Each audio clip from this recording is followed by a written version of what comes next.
$50, mister. What? That's a fraud. Policeman! Policeman, help!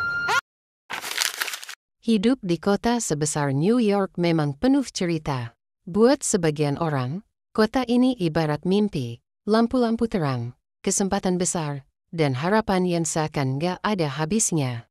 Manhattan dengan gedung-gedung pencakar langitnya sering dipuja sebagai pusat dunia. Namun, di balik semua gemerlap itu, ada sisi lain yang gak kalah nyata. Kerasnya perjuangan bertahan hidup, terutama bagi mereka yang datang sebagai pendatang. Dari celah inilah lahir cerita Ratu-Ratu Queens bermula. Kalau mendengar judulnya, banyak orang mungkin membayangkan sesuatu yang glamor, penuh kemewahan, atau bahkan kisah tentang perempuan berkuasa dengan mahkota di kepala. Tapi, Ratu-Ratu Queens justru mengajak kita melihat ratu dalam makna yang lebih membumi. Para tokoh di dalamnya bukanlah perempuan kerajaan atau sosialita kelas atas, melainkan emak-emak imigran asal Indonesia yang tinggal di kawasan Queens, New York. Mereka adalah sosok sehari-hari, manusia biasa, dengan luka, tawa, dan cerita tentang bagaimana bertahan hidup di negeri orang. New York sering dianggap sebagai kota paling multikultural di dunia. Namun, di balik citra melting pot itu, kehidupan imigran gak selalu seindah brosur impian Amerika. Queens, salah satu distrik besar di New York City, dikenal sebagai kawasan padat yang dihuni berbagai etnis dari Asia, Amerika Latin, hingga Eropa Timur. Disinilah Ratu-Ratu Queens mengambil latar.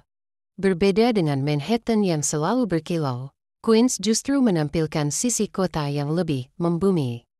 Apartemen-apartemen sederhana, jalanan yang ramai tapi tak terlalu glamor, toko-toko kecil milik imigran, hingga aroma makanan dari berbagai negara bercampur jadi satu. Semua itu menjadi latar alami kehidupan 4 perempuan Indonesia yang menjadi pusat cerita. Mereka datang dengan harapan besar, tapi realita yang mereka temui jauh dari kata mudah. Hidup sebagai imigran bukan hanya soal bekerja keras, tapi juga menghadapi diskriminasi, kesepian, bahkan kehilangan jati diri. Dari titik inilah, Ratu-Ratu Queens memotret perjalanan mereka dengan detail yang dekat dengan kenyataan banyak diaspora. Series ini berfokus pada 4 tokoh utama, Parti, Ajeng, Biah, dan Cinta. Keempatnya digambarkan punya latar belakang berbeda, alasan berbeda untuk merantau, namun takdir mempertemukan mereka dalam satu lingkaran persahabatan. Parti adalah sosok tegas, penuh wibawa, yang sering menjadi pemimpin tidak resmi di kelompok kecil mereka. Dari sikapnya, kita bisa melihat seorang perempuan yang keras di luar, tapi lembut di dalam. Ajeng, kebalikan dari Parti, tampil ceplas-ceplos, spontan, dan sering jadi penghibur suasana. Tapi di balik mulutnya yang kadang nyelekit, ada luka masa lalu yang coba ia tutupi dengan tawa. Biah adalah figur keibuan, ia penuh perhatian, sering jadi tempat curhat dan menghadirkan rasa nyaman. Bagi kelompok ini, Biah ibarat rumah kecil yang selalu menenangkan. Cinta, sosok yang paling tenang sekaligus misterius. Ia tak banyak bicara, tapi setiap tindakannya punya makna. Ada rahasia masa lalu yang ia bawa, dan itu menjadi bagian penting perjalanan cerita.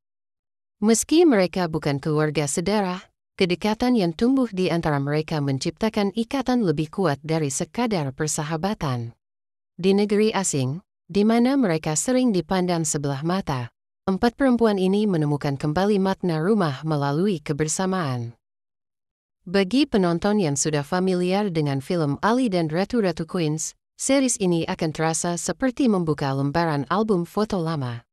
Ratu-Ratu Queens hadir sebagai prequel, menceritakan kehidupan para tokoh sebelum kemunculan Ali dalam film tersebut.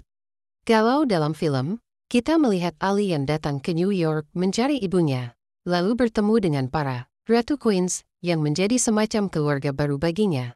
Maka series ini membawa kita mundur lebih jauh. Kita diajak menyaksikan bagaimana kehidupan para perempuan itu sebelum bertemu Ali. Bagaimana mereka jatuh bangun mencari pekerjaan di negeri asing. Bagaimana diskriminasi dan kerasnya kota menekan mereka. Bagaimana tawa sederhana di meja makan bisa jadi pelipur lara. Dan bagaimana mimpi-mimpi yang mereka bawa dari tanah air harus berhadapan dengan kenyataan. Series dengan 6 episode ini seakan memberi kita kesempatan untuk lebih mengenal masing-masing tokoh, mendalami luka dan harapan mereka, sehingga saat nanti menyaksikan kembali filmnya, penonton bisa merasakan kedekatan emosional yang lebih dalam. Di satu sisi, Ratu-Ratu Queens adalah drama tentang kehidupan imigran Indonesia di Amerika. Namun di sisi lain, series ini juga bicara lebih luas tentang perempuan dan ketangguhan. Keempat tokoh utamanya digambarkan sebagai perempuan yang datang dengan luka, dengan masa lalu yang gak selalu indah. Tapi justru luka itulah yang membuat mereka berani mengambil langkah besar, meninggalkan tanah air, mengadu nasib di negeri asing, lalu belajar bertahan hidup.